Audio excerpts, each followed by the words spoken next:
So that's why you really, oh, it says, Daniel, recording is on, it says. Yes, I finally figured out a way around their system, so I am recording now onto my laptop. Okay, wonderful then. So when it says here, this essay will explore, so this essay will explore how to donate blood, whom it benefits, and how often you can contribute to these life-saving measures. Okay, now let's analyze this. It will explore how to donate blood. That's paragraph 1. Whom it benefits. That would be paragraph 2. And how often you can contribute, paragraph 3. I don't think so, right? Because how to donate blood, who it benefits, and how often you contribute, I would consider this like one idea developing to the next within the same paragraph. Like I said, each paragraph has to focus on one main idea. One paragraph, statistics, data. Let me just grab here because I can see that we're having some questions.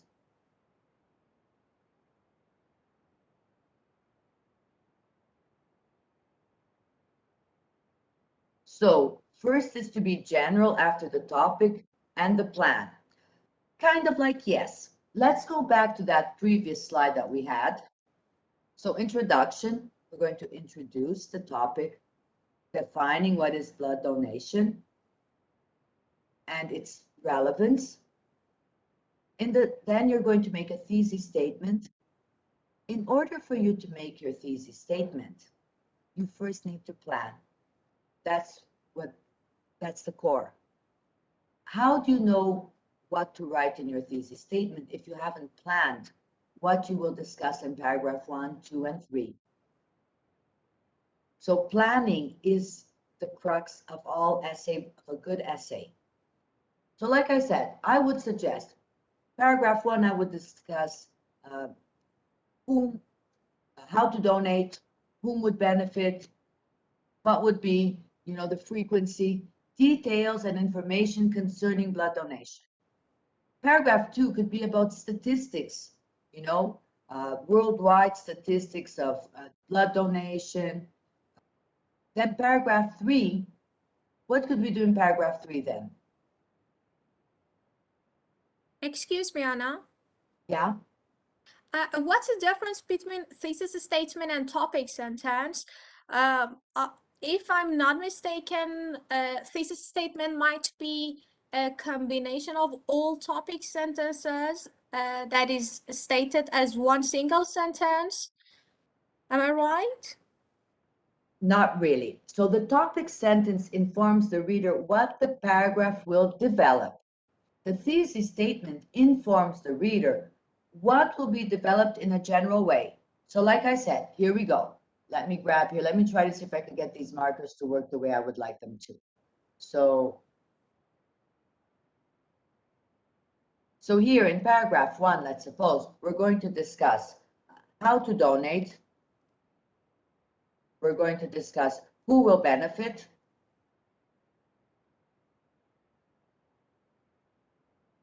Okay.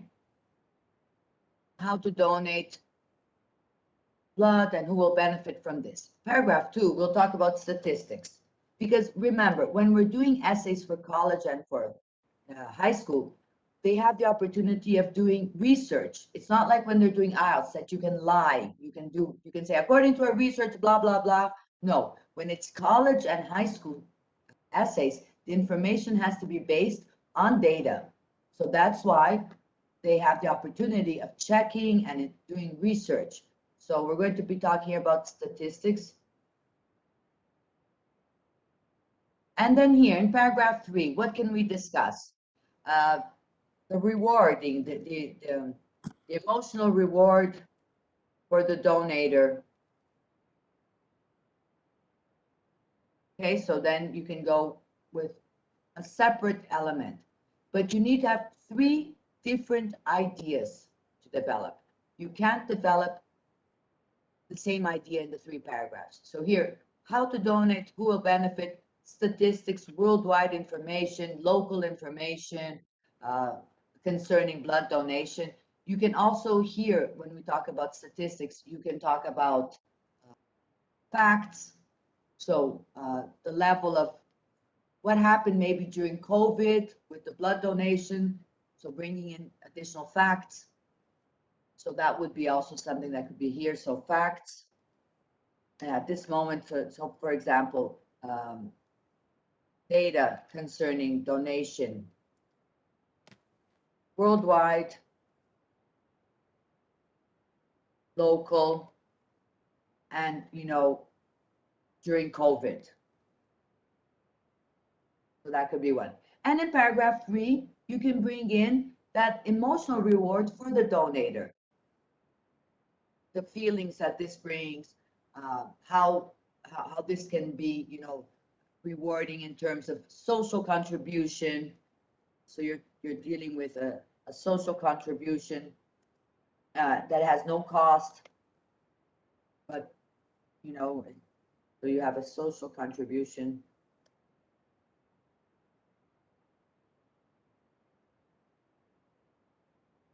Just get this right.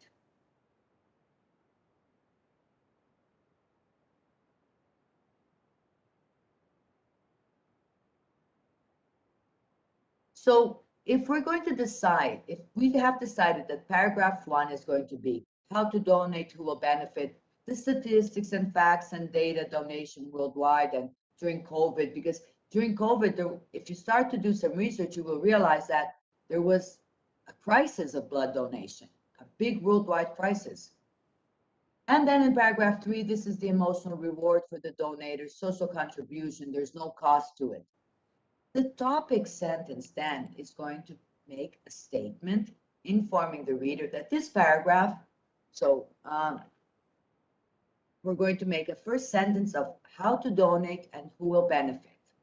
If we remember that the original introduction written by the students, it was all messed up. It was all in the same paragraph. He wrote one big introduction trying to put in all the information, which isn't really necessary. So the thesis statement is going to say, in this essay, I will bring information concerning procedures to donate. Also, I will statistics and facts, or data and facts, not to repeat statistics, as well as discuss the emotional factors involved in blood donation. So you give 1, 2, 3, because you have 3 paragraphs, 3 general ideas stated in your thesis statement, but only after you have made your plan, because now you know what you will be discussing. If we were discussing blood donation with another perspective, that would be IELTS. We're going to deal with this in a second moment, but it would be something like this. In this essay, I will discuss the procedures to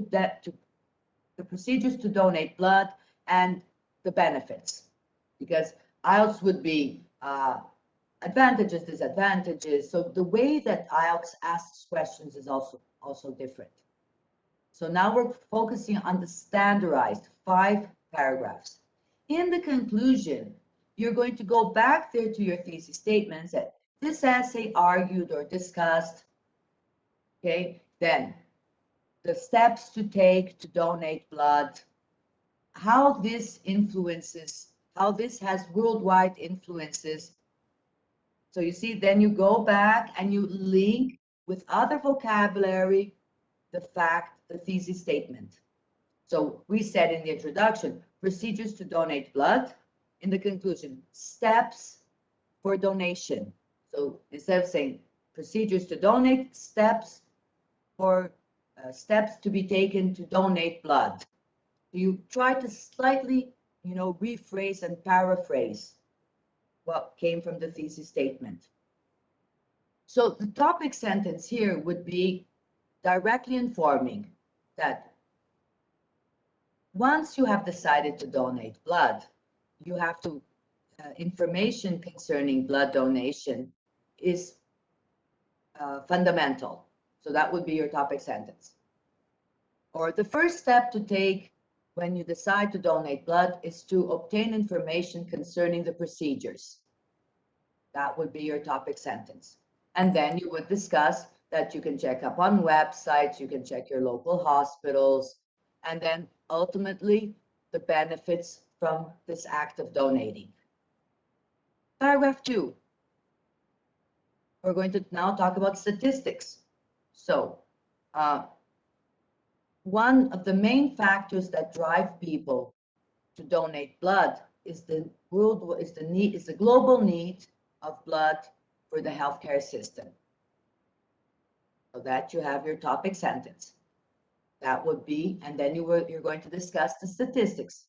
According to the World Health Organization, in China, in Japan, and this, of course, this data, the student would have done research. And then particularly during COVID, a worldwide crisis was observed in terms of blood donation, and then you bring in your statistics. For paragraph 3, so apart from the benefits, the healthcare benefits that blood donation brings, there are also personal rewards for the donor. So then that paragraph is going to be discussing the social contribution, the feelings of, contentment, and the feelings of that the donor has when you donate.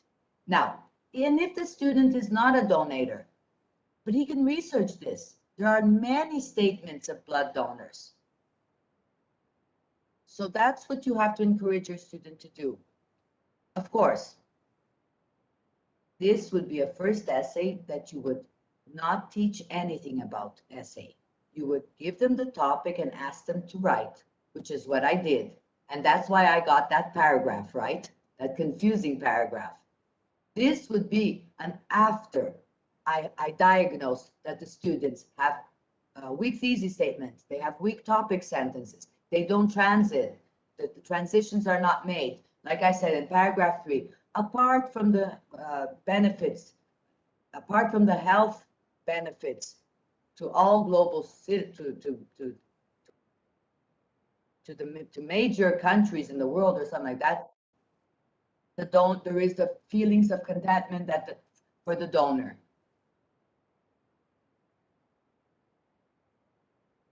So let me just now get back here. So now, analyzing once again.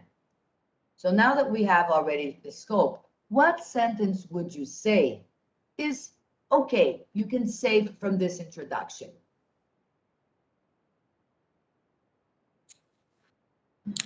The first Okay, and where would you sentence. put it?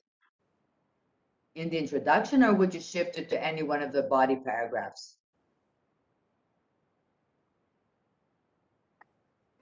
I think you could keep it in the introduction. It's a nice way to begin an essay, isn't it? Especially for college students and university students, because they're introducing the big idea. When you woke up this morning, did you think today would be the day you save a life? If it were IELTS, forget it, never, never, ever. But for a college essay, for high school essay, in fact, it's quite easy to save a life, and it only takes a little bit of your time.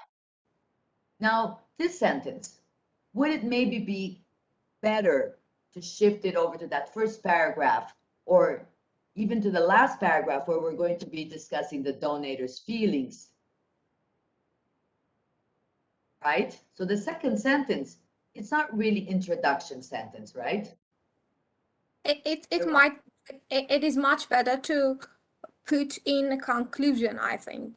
In fact, it's quite easy. That's nice too. Very good. That's a great suggestion. You can go to the conclusion depending how you develop your conclusion. Okay. But I'm Then, not sure if contractions are allowed. For example, instead of it's, it is much better to say it is. for any essay, you should stick to standard writing. That means no contractions, right? We have to be careful with, slangs, of course. You don't even need to be a paramedic or firefighter. So would this be in the introduction? Would you eliminate it? Would you maybe save it for paragraph 1, 2, 3?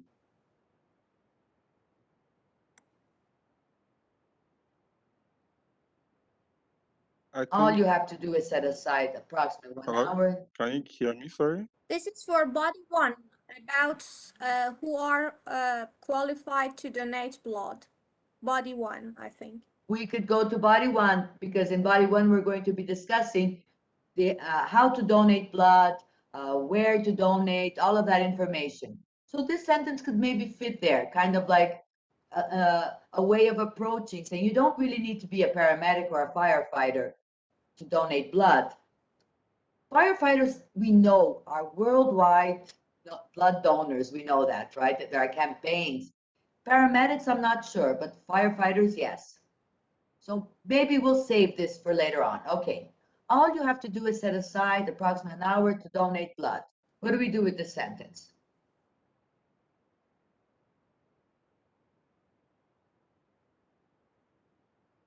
Probably paragraph 1, 2, right? Because that's where we're discussing how to donate, where to donate, and who will benefit. Excellent.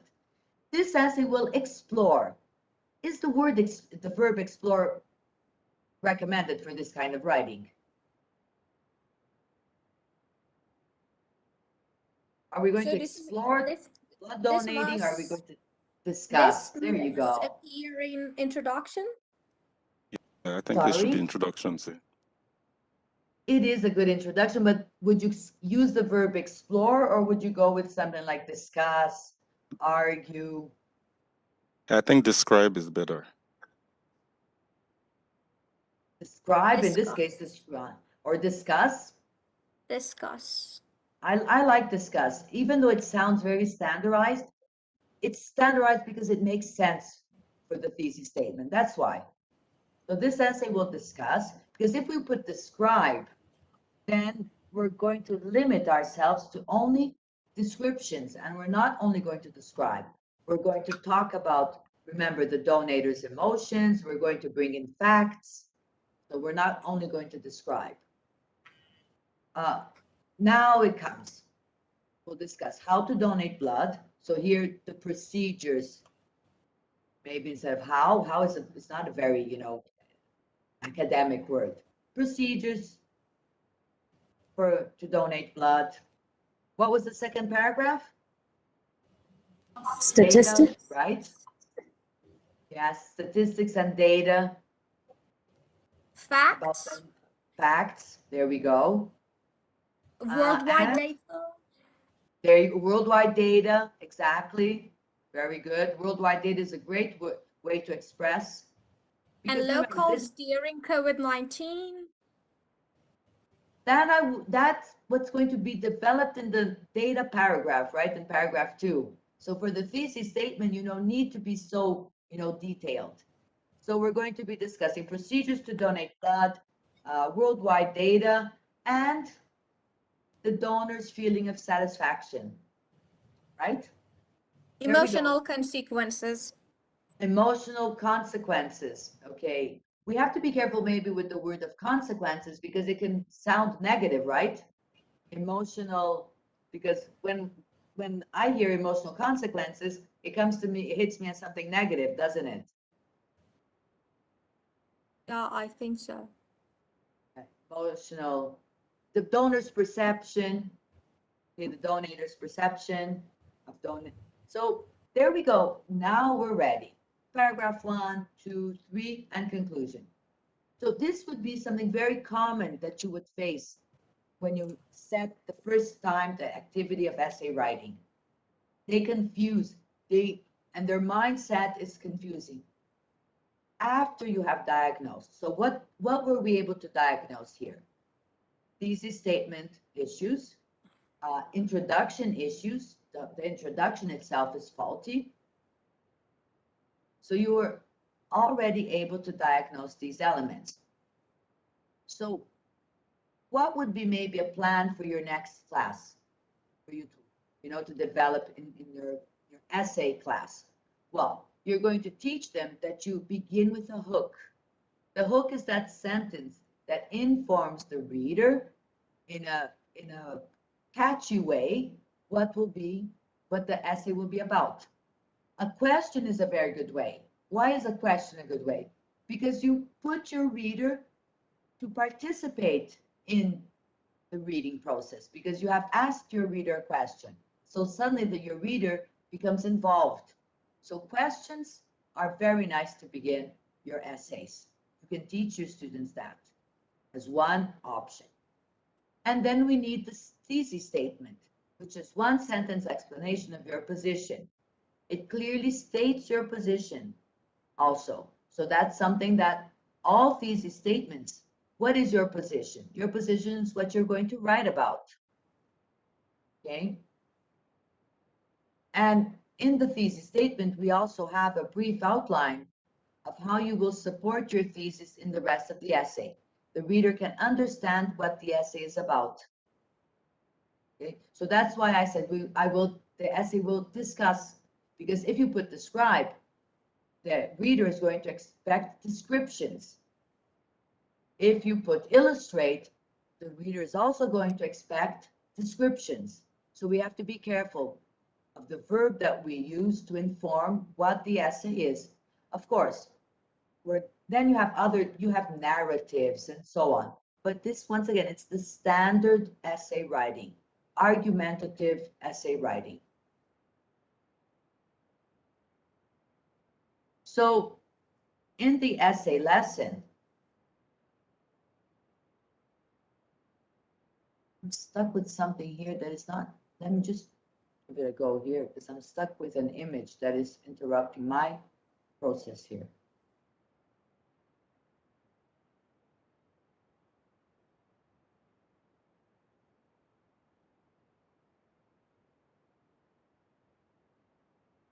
So you're going to expand now in the body paragraphs, your task. Now we are dealing with the essay plan. So you are already, after you have done your diagnosis, the students have delivered their essays, you have identified the weaknesses, we start planning. We already discussed the introduction. Now the essay body. You have to expand the thesis statement and grab the attention of the audience with solid facts, statistics, statements, and other supporting details. 3 body paragraphs. This is when you teach your student to plan, for him to, plan, do the research that he needs. He will need support information. He will need information and support, data to write his essay. So then 3 body paragraphs. We already informed, of course, like I said, we're doing it backwards. So the planning is crucial. The body paragraph as a structure, the main purpose of a body paragraph is to support your thesis. So you have 3 body paragraphs that will support your thesis. Topic sentence, where you present your point. Then you explain your point. You bring in an example to support your point. So if we're talking about how to donate blood, you can, in your paragraph, you can suggest that to look in the websites, check at local hospitals. This is the effect. Now comes who it will benefit. That's the effect. When you donate blood, somebody will benefit from this. Who will benefit? And then you conclude your paragraph. You wrap up your paragraph by restating the information that was discussed. In this case, that it's easy to donate blood. You see that sentence. It's easy to donate blood. It doesn't take much time. And there is such a great benefit, So that would be the concluding sentence. So as you can see, somehow in that big introduction, the student really, his mind was racing and he was writing everything that came to his mind. So let's take a thesis statement. This is not the prompt. This is a thesis statement. Raising children nowadays presents many challenges for parents. So that was my thesis statement. The prompt is the challenges of raising children. To the topic sentence of paragraph 1, one of the biggest challenges that parents face in the raising of children today is the internet. So what is this paragraph going to discuss based on this topic sentence?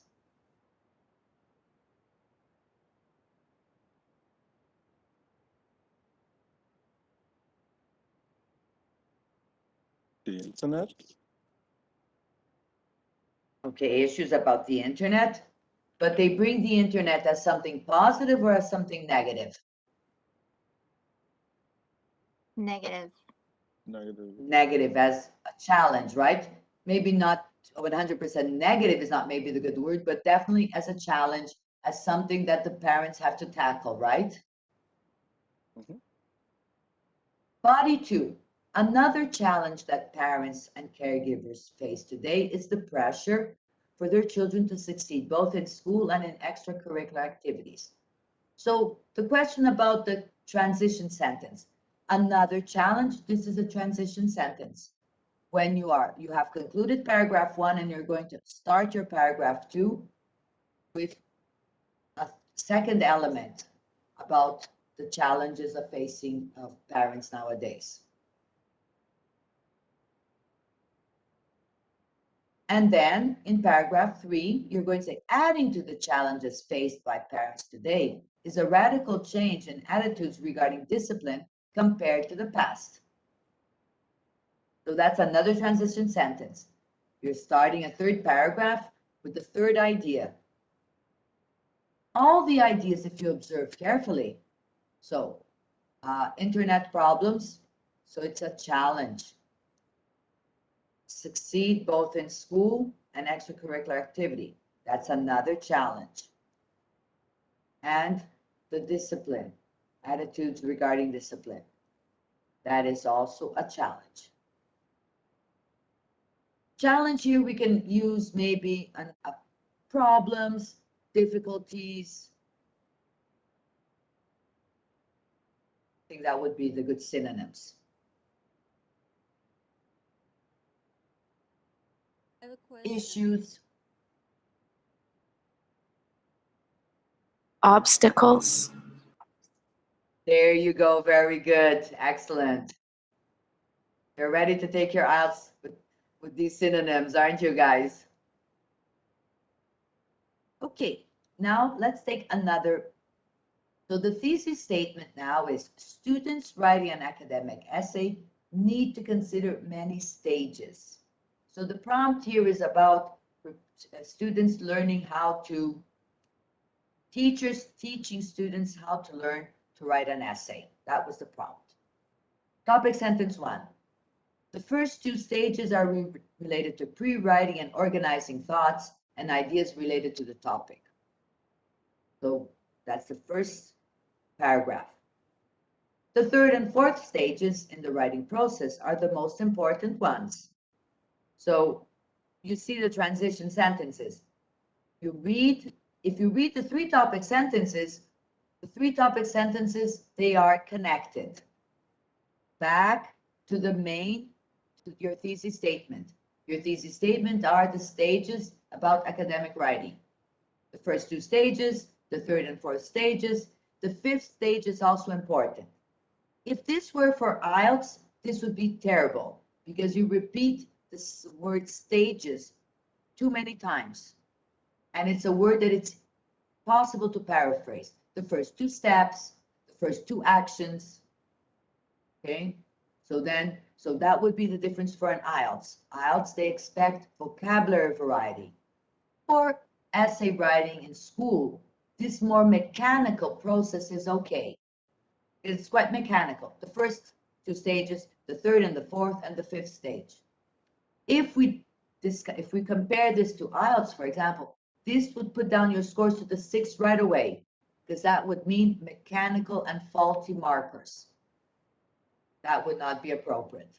So you see how when we're as teachers, we need to know who is our audience in order to teach appropriately. So for high school and college writing, this mechanical process of the first, second, the third and fourth, the 5th, this is just fine. Really, it gives, it's well organized, it's well distributed. So body paragraphs, do's and don'ts. Tie all of the body paragraphs together. Use your linkers. So in this case, the linkers that we used was in this one. We had another challenge, adding to the challenge.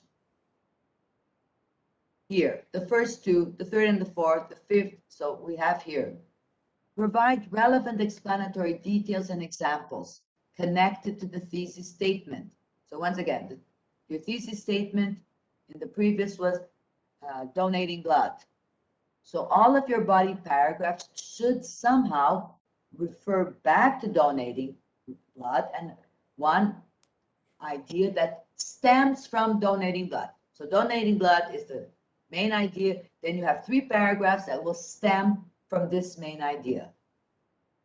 Don't be too general. That's a don't, okay? So now this is the conclusion that I grabbed from a different student. So in fact, I find it very simple, but certain. This I did not tell the students, okay, guys? I mean, this is between you, me, teaching. So this concludes the essay example above on the topic of donating blood. Note how it emphasizes the simplicity of the process. The process of donating blood is decidedly simple. Many carry out the process while reading a chapter from a new book or watching an episode of their favorite TV show. Indeed, the little amount of time it takes to donate blood can transfer into a lifetime of happiness for the recipient. Remember to bring juice or something sugary to keep your glucose levels high at the end of the procedure. Then hold your head up high, knowing that there's a life out there that's about to be saved by you. There's some very nice sentences. I mean, I was touched by this teenager because teenagers sometimes they're so, to themselves and introvert. And this one, he shows a lot of emotion when he says, hold your head up high. Now, how would you classify this? Is this a collocation or is this a slang? Hold your head up high.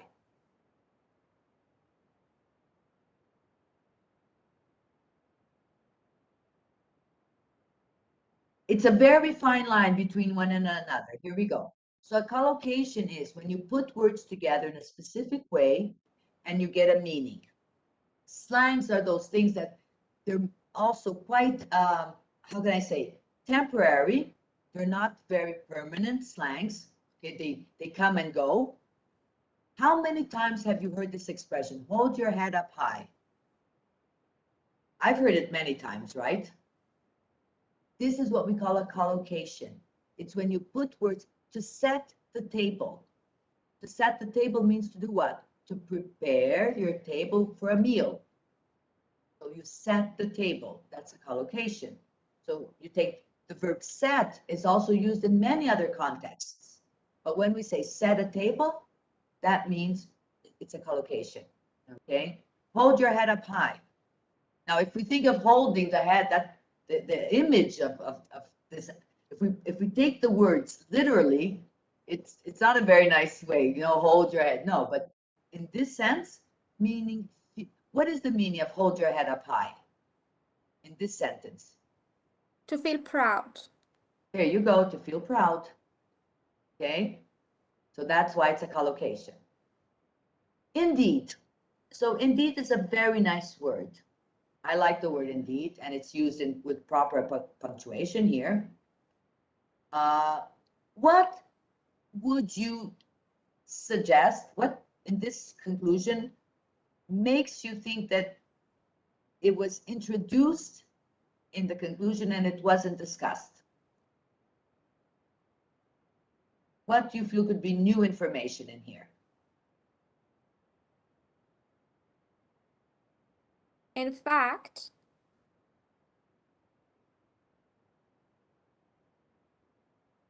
so if we look at this, remember to bring juice or something sugary to keep your glucose levels high at the end of the procedure. Would this be a sentence maybe about how to donate blood where to donate, and steps? Or is this a good sentence for the conclusion? It's a recommendation, and it's something quite natural to write recommendation in conclusion paragraphs. As long as it was discussed in the essay. The recommendations that you put in the conclusion have to have been discussed in the essay. It can't come out of the blue in the conclusion.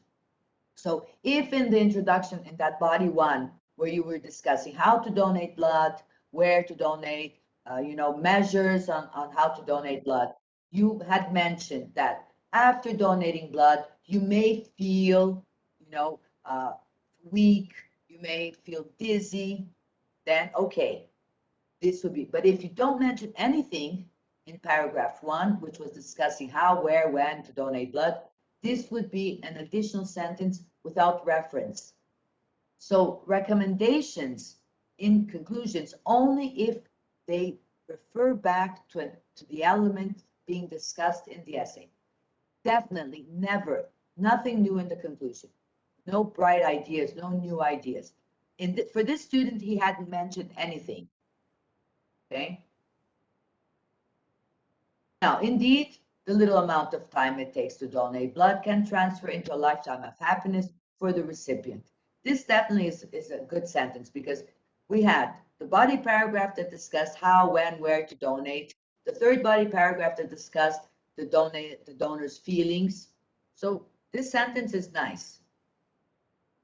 The process of donating blood is decidedly simple. Is this sentence a good sentence for conclusion?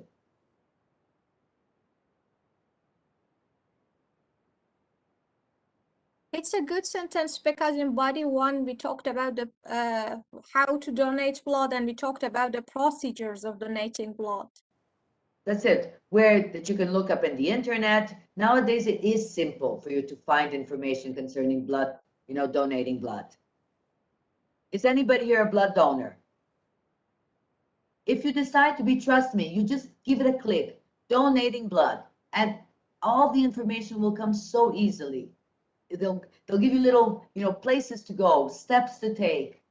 It's very easy to get information indeed. So that's what we do before we start teaching essay writing. We do this investigation. We investigate where our students stand. Instead of teaching the step by step, one of the best tools we have is knowing our students' weaknesses. Because then when you plan your class, if you realize that many students are struggling with the introduction, you'll take a full class to discuss introductions. Because once it has ingrained in your students' minds appropriateness and how to develop the task correctly, it's going to be lifetime. It's forever. So if you realize that you have 20 students and 18 delivered those essays with faulty, introductions, it's worthwhile.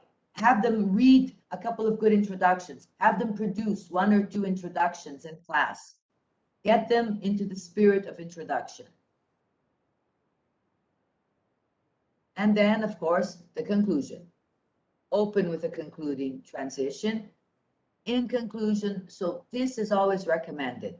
In the end, so these markers for your concluding paragraph, they are recommended indeed. Once again, they may sound very standardized, but they're standardized because they fit the structure. Then you refer back to your introductory paragraph, of course, and you restate your thesis statement.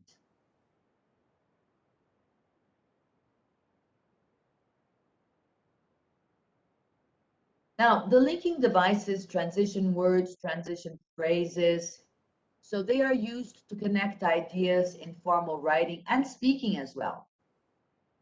So to make a presentation, to take an IELTS speaking test, to take a, TOEFL, so the transition words and phrases, they are important. The writing will be smooth, it'll flow. The readers understand the purpose of the next thought.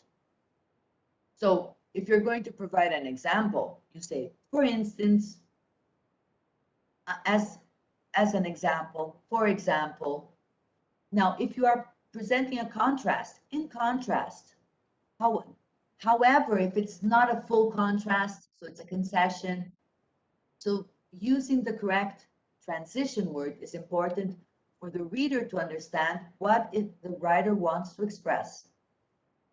Let's suppose I was discussing the importance of academic subjects and non-academic subjects. Which is more important? In fact, if we consider academic subjects, there are several reasons why you can justify that academic subjects are important.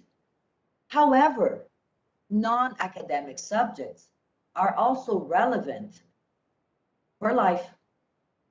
So I wouldn't use the word in contrast now. I would use however, because I want to add the idea that the non-academic subjects, they are also important. And not that they are not important. Now, if I wanted to say that they are not important, then it would be another structure. So the linking devices are important. Sometimes the linking devices, they also signal that you have concluded and you're going to begin something new. So depending where and how you place your marker or your transition word, you indicate to the reader, okay, now it's a new idea, it's a new step.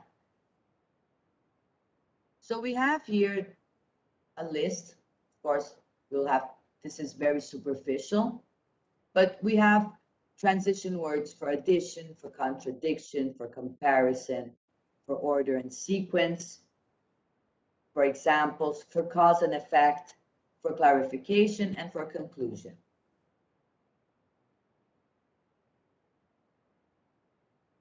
If we're teaching an IELTS class, for example, we would eliminate immediately the order and sequence, because this is very mechanical, very standardized, and also the addition. We would not use these. We would use phrases that are equivalent in meaning. You would not use furthermore. You would use adding to this fact. So you would use phrases that have the same meaning. You wouldn't use the markers furthermore, moreover, in addition. You would avoid these standardized transition words. So another very good tool is to teach peer editing. When we analyze, we learn. So, but students don't know how to do editing. So we have to teach them. So the first thing that I like doing is working in groups of 3. So peer 1, read the essay. Does it make sense? Is it interesting? Peer 1 gave an okay. It'll go to peer 2. Peer 2 will check the thesis statement. Make sure that each body introduction connects to the thesis. So you see, each peer in the group has a task to do, and you rotate. So suddenly they will become aware and prepared to do this also when they are writing their own essay. When they apply this, they are prepared then to do it as well. And self-correction is one of the best tools. As I say, if in the future they need to take a proficiency test, they will be prepared, much better prepared, because they know editing. They have been through the process of editing. This will also help them professionally. They will edit their own, their emails. They will edit their reports. So it will be part, it will ingrain in their mind that this is part of writing, the editing. And working in groups, they develop this very nicely. And they learn that there are steps. So first reading, does it make sense? Second reading, structure. Third reading, spelling and grammar.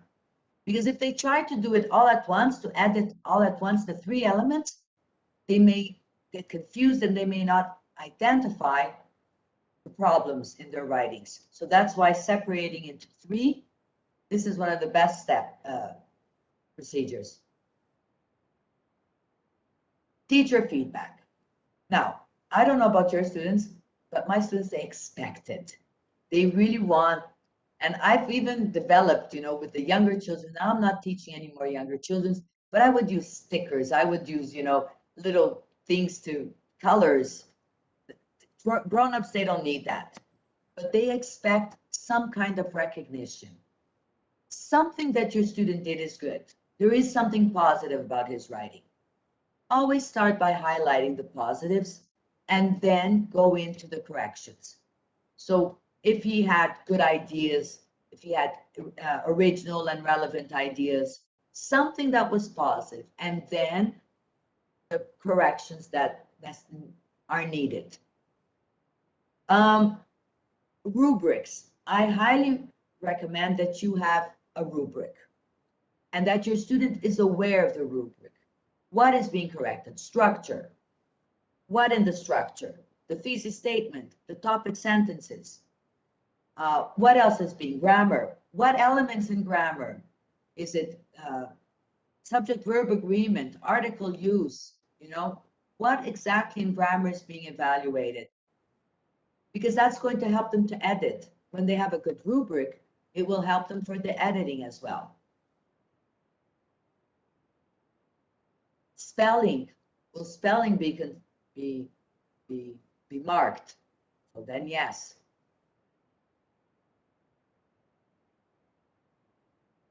Another thing that I like doing, because I don't know about you guys, but I'm facing a lot of problems when I assign tasks of plagiarism, principally to college students. I don't know if they feel overwhelmed with so many tasks that they have to get done, and I have a little software that I identify, at least if the plagiarism, if they copied from an internet web page, I can identify that. It's called Dog Snooper, but there are several. That's the one that the university where I work at, that's what they have adopted. But there are many. But to avoid plagiarism, what do I do? So I ask them to do the draft in class.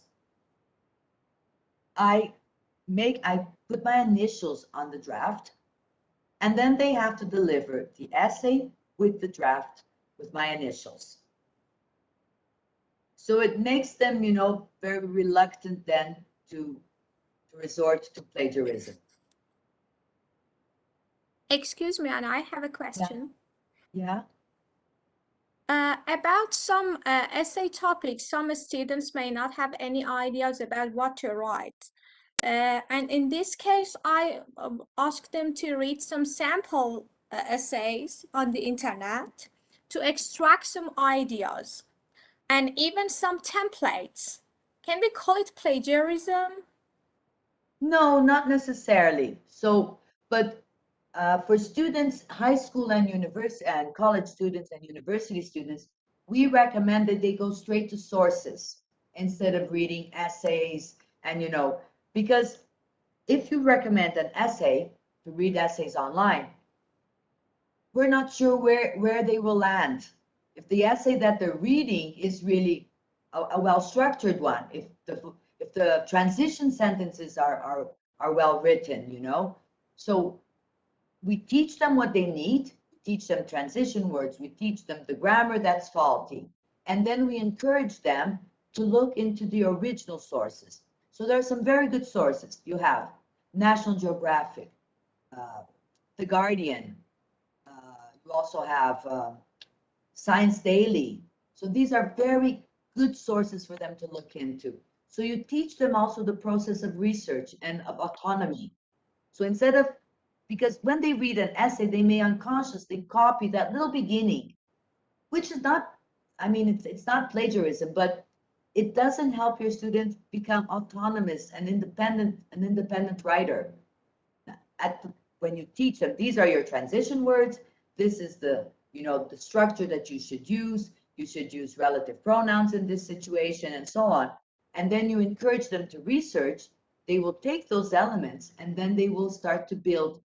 As they build, this will become knowledge to them, and they will own it. Once they own it, they won't make mistakes. They will become much more creative and much more independent writers. Not necessarily any online essay. I will give them the reliable sources specifically about the IELTS, like IELTS Mentors or IELTS Yeah. Lees. In your case, that you're teaching a specific line like IELTS, that can be okay. But if you're teaching high school and college students, you want to develop in them a writer. You want them to become writers, you know? You want to develop this skill. For test taking, for IELTS, TOEFL, this, it's very focused. So, for example, you would never give the list, like there is here, of the addition for them to use. You would tell them, don't use this. Because if we look at the band descriptors for band 6, it says that Exactly. multi or mechanical markers, right?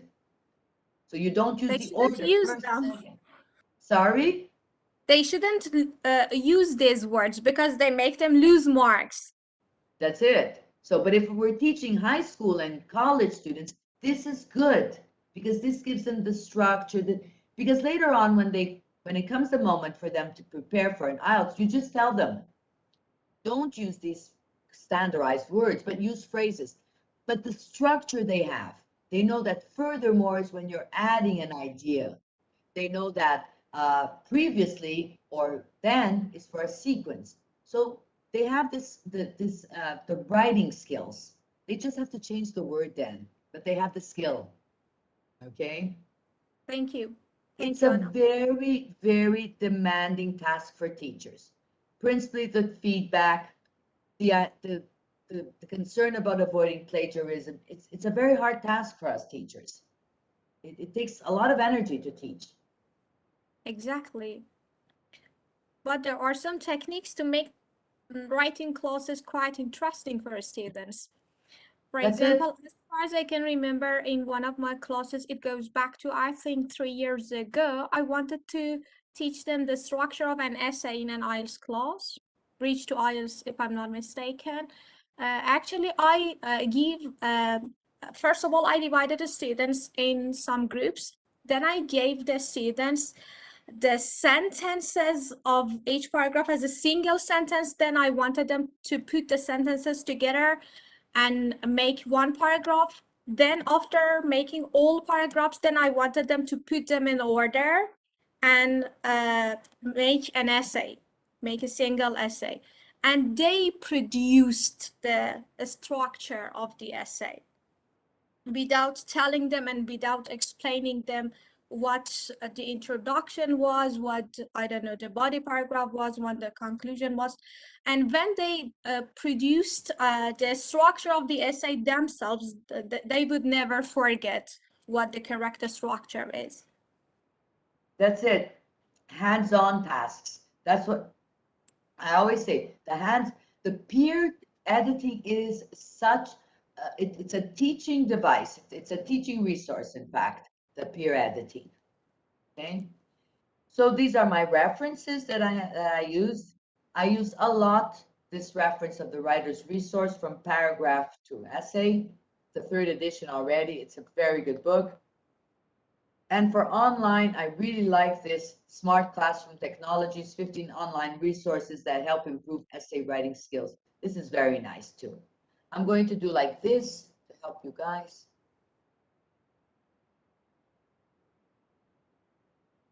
And I used some IELTS here to make the comparisons.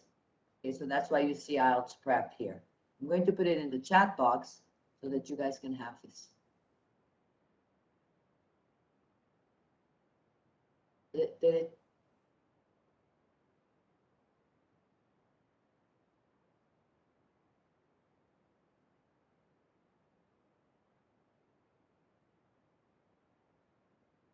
Okay, so this is a very good one. So now, before we move on, time flies, doesn't it? We're going to take a quick look into an IELTS structure, and then we're going to move on. Next class, we will be discussing the final paper. So before that, let's take a look at an IELTS structure.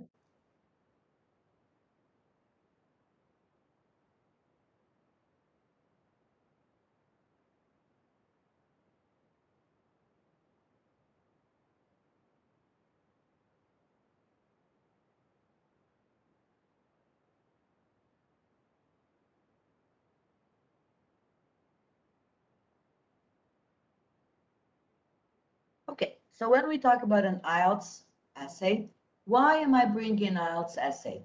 Firstly, many of you may think of taking an IELTS future, or at least as a comparison for you to understand that each audience you have to approach in a different way. So some people think that the best way to reduce crime is to give longer prison sentences. This is the prompt that is given. Others, however, believe that there are better alternative ways of reducing crime. Discuss both views and give your opinion. So if you're teaching IELTS, for instance, this sentence here, give your own opinion. Even if the essay prompt does not ask for the opinion, you have to teach your students to put in the opinion. Because if you read the band descriptors, it goes to the 7. So what are the band descriptors? Let's take a few seconds to understand the band descriptors. I'm not going to get into too many details, but at least for you guys to understand what you're dealing with in the future if you plan to be an IELTS instructor. And for those of you that are already, I count on you to share your experiences. So this is what we call the public version. The examiner is a little, there are a few more elements, but nothing much. The difference is very slight. So as I mentioned, when we talk about putting in your own opinion, if we analyze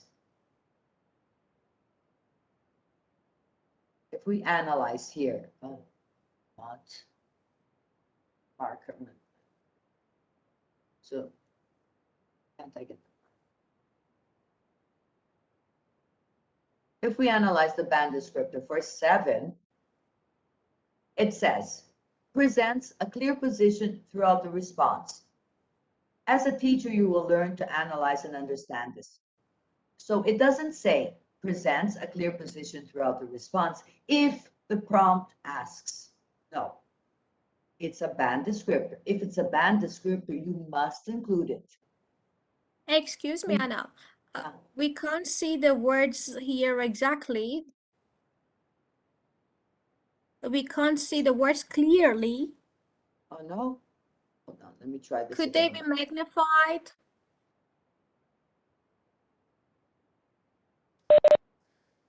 It was just very tiny. There we go. That's Is that better. better? Yes. Oh, great. It's better, Sorry. much better. So here, if we look at the 7,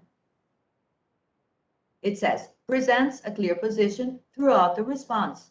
It doesn't say throughout the response if the prompt. Everything that is a band descriptor, you must do. The test taker must do. He must address all parts. He must present. He must support. He must use logical structures. He must. All of band descriptor. Now, look at this. If he uses cohesively, devices effectively, those transition words, but, so that's no, that you shouldn't do. But cohesion within and or between sentences may be faulty or mechanical. So this you can't do because you have the but there. So learning how to be a specialized and expert IELTS teacher, I'm sure that you're going to agree with me. Sepit, sorry, I can't see your name, it's not on the screen. Sepida. Sepida, there you go, Sepida. I'm sure that it takes a lot more than just, knowing English. It goes beyond. So the difference between teaching a standard essay writing to high school and to college and university is that you're dealing with writing in a more language perspective. When we're teaching IELTS, TOEFL, PT, CELTA, you're dealing with language and test structure, test format. And each one is very specific. Okay? So as I said, you have to know who's your audience, who are you teaching? And that's, you're going to have a different material, different approaches. Now, let's go back to our essay prompt.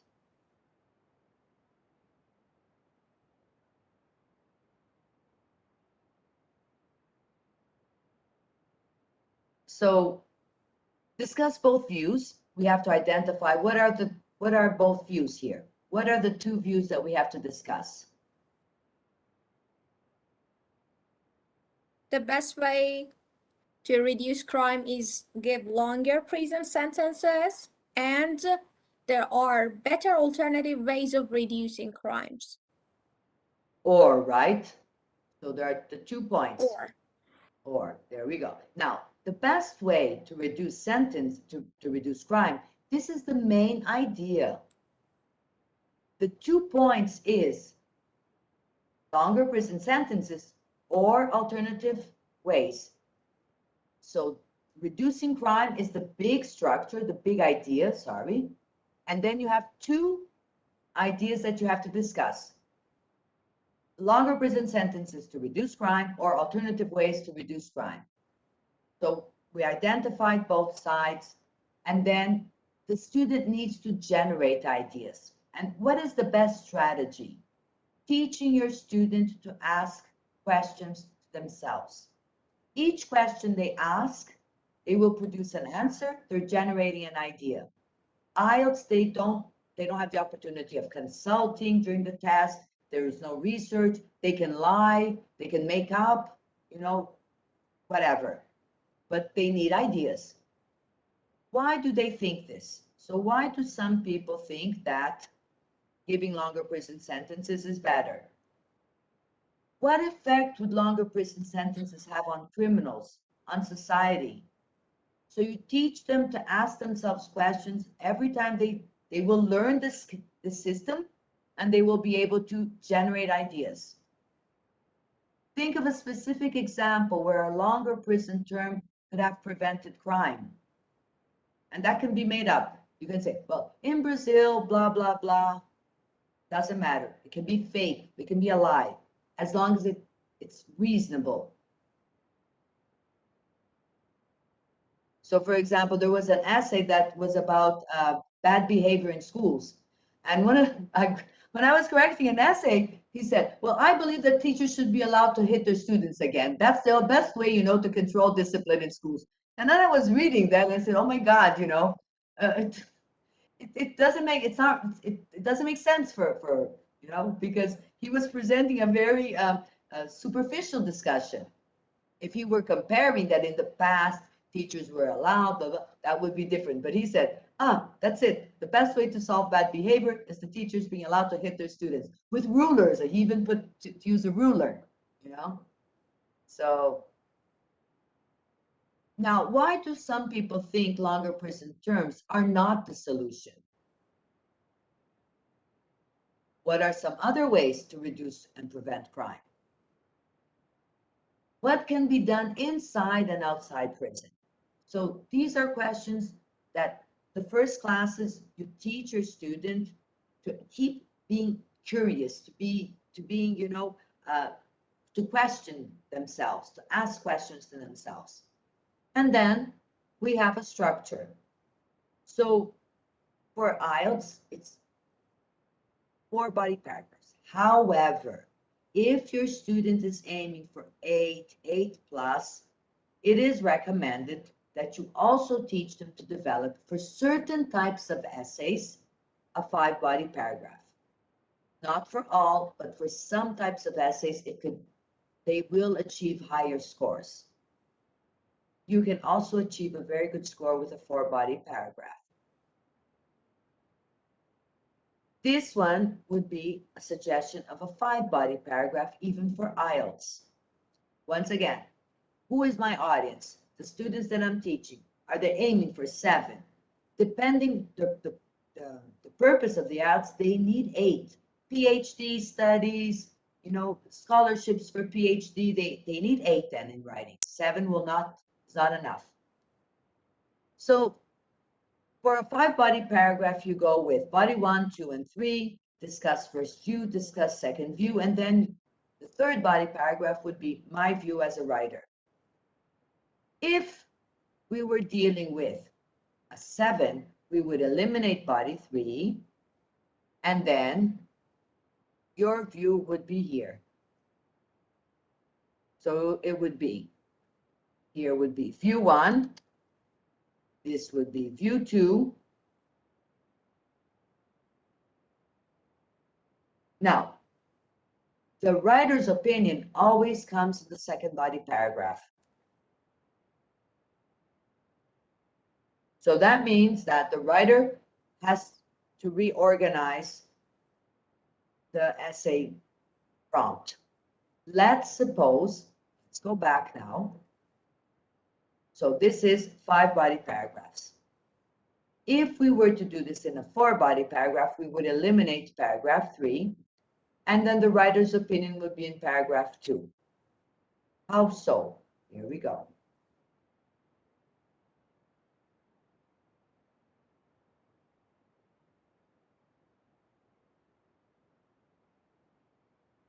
So we would have paragraph 1, body paragraph 1.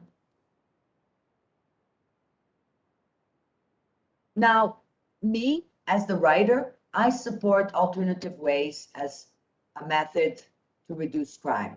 So my body paragraph 1 is going to discuss longer prison sentences.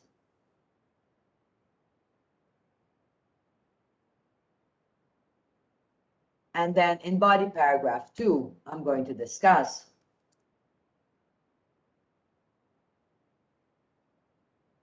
alternative methods. So it has to be clear that in body paragraph 2, it's going to be the writer's opinion. If my opinion were longer prison sentences reduce crimes, I would do it the other way around. I would write body paragraph 1, alternative methods, and body paragraph 2 would be longer prison sentences. What is key here? The writer's opinion always comes in paragraph 2. It's easier to link to your conclusion. The flow is better. Where do I put my opinion? In the introduction, in the body paragraph, and in the conclusion. Because in the descriptors, it says, presents a clear position throughout the response. So that means introduction, body paragraph, and conclusion. That is the meaning of throughout. So once again, aiming for that 8. I don't know why I always think that us English teachers, everybody expects us to get higher scores. Not fair though. So aiming for the 8 in IELTS. For this type of prompt, discuss both views and give your opinion. The structure that we would use is 5 sentences. Now, when we're teaching IELTS, once again, they're on the clock. They have 40 minutes to get this done. If they have a paragraph structure, they make their plan according to the paragraph structure. So we need a point, explain, example, effect, and link. That is a perfect structure. And this is an essay prompt sample that I wrote. But there is a slip in this essay prompt. And that's what you guys are going to do right now. As I said, in task achievement, for you to achieve a 7+, you need to have the writer's opinion throughout the response. Please identify the writer's opinion. In which paragraphs can you see the writer's opinion?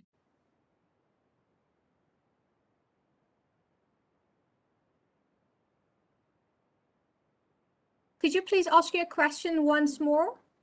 Where can you find the writer's opinion?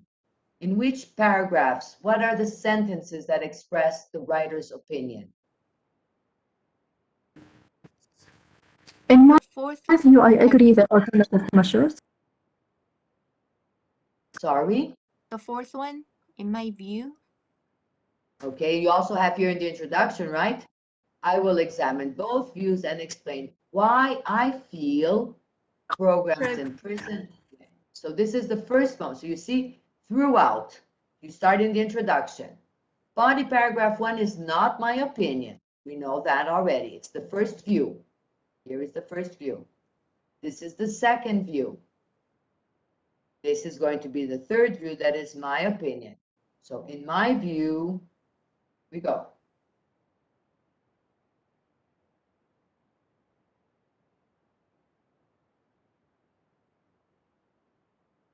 And then in the conclusion,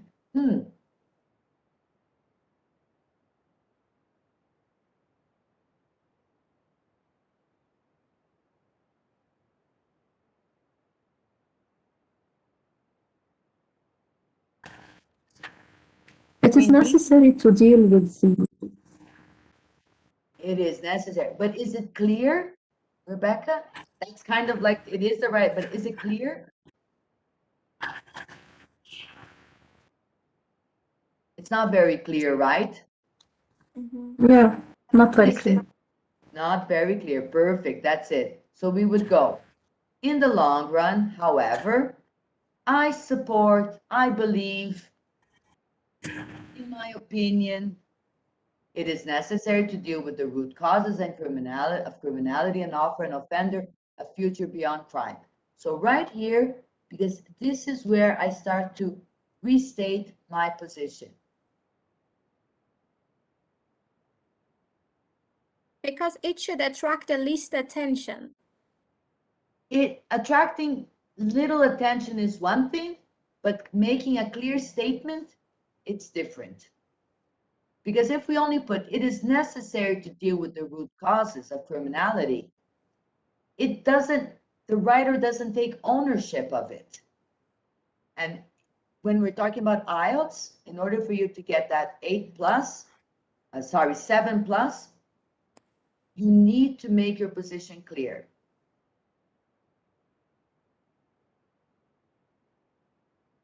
So What is the band score of the given essay?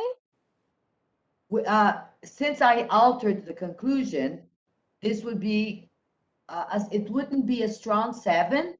It would lag because of the conclusion. As an examiner, I would not give this essay a 7. You have the use of indeed at the beginning of the sentence. So these have indeed, I would shift to the middle of the sentence, the indeed, because when you shift to the middle of the sentence, you take away that mechanical marking feeling, like, look, however. You see however here, right? The grammar mistakes I eliminated. There are no grammar mistakes. But in terms of structure, so what would happen? Task achievement would be 6. But if we analyzed, it would get 8 for grammar. Why? You have conditional sentences, if. You have relative clauses, when. So you have a lot of sentence variety. While. So look at the sentence variety. So overall, it would get a 7 because each band descriptor, it's 25%. If you get 6, 8, 7, 7, you get a 7 overall. So it would end up with a 7, but it would not get 7 as a task achievement. It would get 7 from grammar, from sentence structure. Cohesion and coherence. Yeah, development of ideas. Look, there are so many nice collocations here. Substance abuse. While incarcerated. So look at the vocabulary variety. So it would lose in task achievement, but it would gain on other elements. It would probably render even, it could even go to a 7.5 this. It would depend what would be the score for grammar. Definitely for grammar, for sentence structure, it's an 8. It's a very good one. So once again, essay writing, it depends. If you're teaching TOEFL, it's different yet. Okay, because TOEFL, you only have 30 minutes to get this done, and you need to write minimum of 300 words. It's ridiculous. Okay, so, but you're typing TOEFL. So that's the moment also that you have to identify. Does your student struggle with typo errors? You should have a list of exercises for them to do to improve their typo. So there are many elements for you to analyze when you're teaching writing that goes beyond only language. When you're teaching writing for high-stake proficiency tests, if you're teaching writing for high school or for college, then it's a different way to rate, to score, to analyze. The rubrics are different.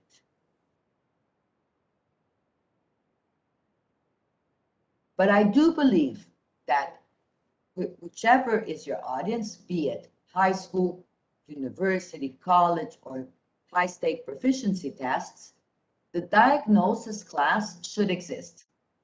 Identify what are your students' weaknesses, principally in grammar. Identify, are they struggling with those complex compound sentences, transition sentences? There are many websites available nowadays that you don't even have to prepare any more material, specifically for teachers that you can go to get them additional practice. So you teach the content, get them, put them online to do additional, practice. All in all, teaching writing is very demanding when it comes to teaching for the teachers. And we have to be writers. In order to teach writing, trust me. I've taken the IELTS numerous times before I got a decent score. It's not easy to get a decent score in IELTS. Yeah, it's hard. Have you already taken the IELTS, Sapita? Yep, I did. Okay, when was the last time you sat your IELTS? 2015. Oh, that's a while. So you didn't get the computer-based yet? No. No. Okay, yeah.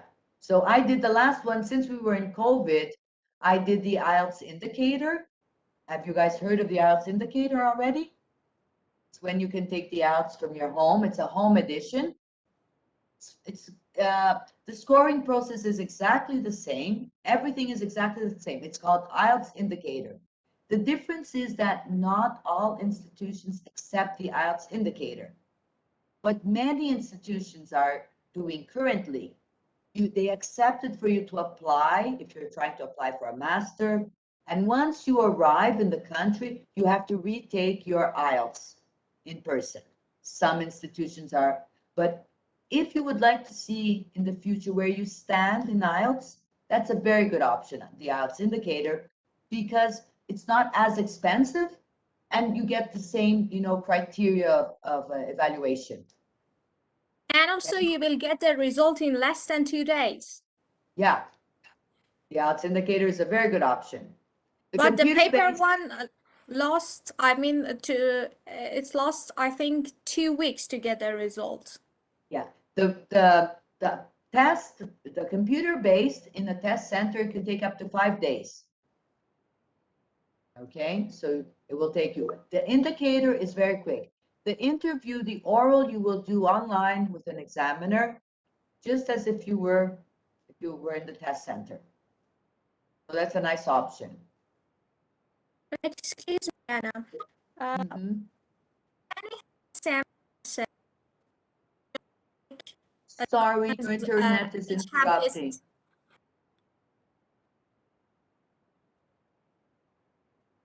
Sorry, Sapida, the internet was. Can we have a sample essay? Which has the standards of a school essay as a Oh, sample just. yeah, I brought in the bad samples. I didn't bring in a good sample, right? I'll provide a good sample.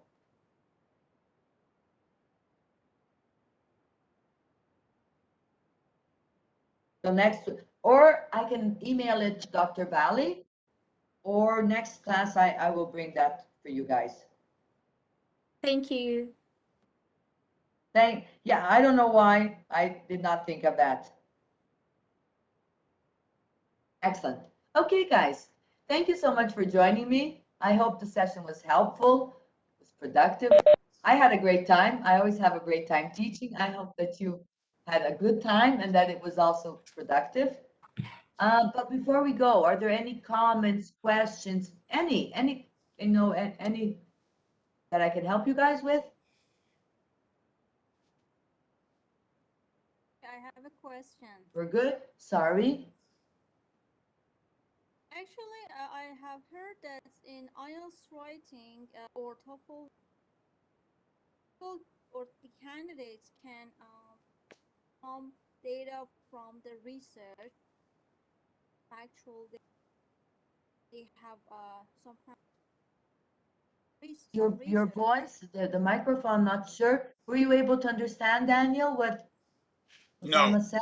no, I wasn't Neither, able right? to understand the words, no. Yeah, sorry. Can you the volume a little bit louder, please?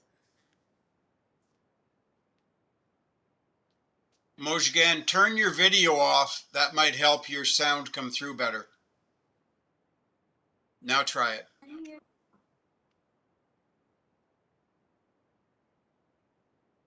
can you hear me? A little better. Go ahead and try. Okay, I have heard that in TOEFL or IELTS writing, it is suggested to use some data from the research paper, some researches that are for the topic. Uh, is it a good idea to write or to use some research data in IELTS writing, or no? It's not a good idea. So it goes like this. You will find many samples like with this. So according to research developed at Harvard University, 70% of the smokers die of cancer. Okay? Of course, this is it, you can, but in this case, this is a bad way to use it. Even if you're going to use a fake research result, it has to be meaningful. For example, according to research developed at Harvard University, 70% of the smokers can develop cancer, which can be deadly or that can lead to death.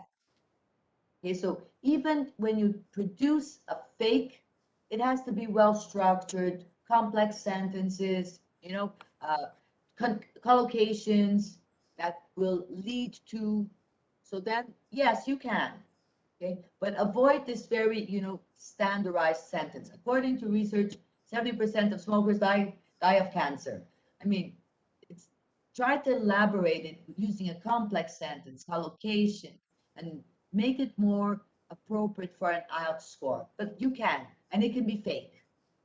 Doesn't even have to be realistic, of course. Let's suppose Okay. you were supporting the need of banning smoking in public places. So that could be one example of why banning smoking in public places is important. It's because it harms non-smokers and something like that. So, you can use fake data, but write it appropriately for IELTS or for TOEFL. Complex sentence, appropriate verbs. Now, vocabulary is something that we have to be very careful with, because for all these tests, they're looking for preciseness. They're looking for variety and preciseness. And many students confuse this by using crazy words, plethora, and blah, blah, whatever. Now, I'm going to ask you a question. If I'm talking about, let's suppose, public transport, and I say public transport is good, in Montreal, public transport is good. That's not IELTS. It would be cost benefit, comfortable, punctual. So you see how it changes when you use the precise words to define public transport. If you're going to describe food, so you're there in your oral test and they ask you to describe a typical dish. So let's talk about the shepherd's pie in Canada, some regions of Canada. So it's creamy mashed potato. So you see the word creamy, that adds quality, that adds value to your description. Okay. Okay, Once thank again, you. thank you so much for joining me. We'll be back next week. Daniel, have you ever taken the IELTS? No, I have not. Do you have any plans to do so? Not currently. Okay. You know that it's a nightmare for English teachers. When I go for my IELTS test, I never tell anyone I'm going. At the beginning, when I would get, when I got bad scores, nobody, because the expectations are so high. Yes. So, yeah, and it's unfair because it's not only about language. Now that I'm an IELTS teacher, I was an IELTS examiner. Now I'm okay with it. But when I went for the first time, I was an English teacher. I'm sure. Yes, yes. I've looked at the sample tests. You know, I've done a few of the sample questions and just to find out what it was like. And my reaction was, oh my goodness. That's it. I know. So the best thing when we're an IELTS trainer is to constantly be retaking the test, just to renew the feeling of empathy, because suddenly you forget what it's like to sit through 3 hours. You guys, it's now I Yes. can see after 2 hours that you guys are not really, taking a test. I can see people stretching and, you're getting tired. Can you imagine sitting through 3 hours taking a test, writing a test? So all of this, it's part of, for those who intend to go into this, line of teaching, bear in mind, usually the places where we teach, they pay for us to take the tests even. They support. Well, I hope you all have a wonderful weekend. For those of you who are taking the tests, I'm going to pray for you guys to have the energy, you know, a, good vibes for you guys so that you do well in your tests. And for those of you who will take it next week, I'll postpone my prayers for next week too. But we'll see each other again. We'll meet again next Saturday, and we will work with research paper writing. Meanwhile, if you guys have any questions, take notes. We can begin our session next week clearing up all those notes. Okay? Thank you. Thank you Thank very you. It much, was Thank you. Anna, and all the best to everybody writing the exam whenever you're writing it. So I have been in communication with Dr. Valley, and the link is now active in the Canvas platform for your midterm. I went in, I opened the link to make sure it worked, and it does work. So you can go in there, and you would have been sent the password by email, right? You got your password by email. Okay, right? Yes. Good. Okay, so go into the Canvas platform and you can open the link there. And once once you open the link, it will start the clock ticking for your 2-hour time frame. So keep track of your time. Good luck to everybody. I will stay on for a few minutes here to answer any questions that anybody has, but we are going to stop recording now.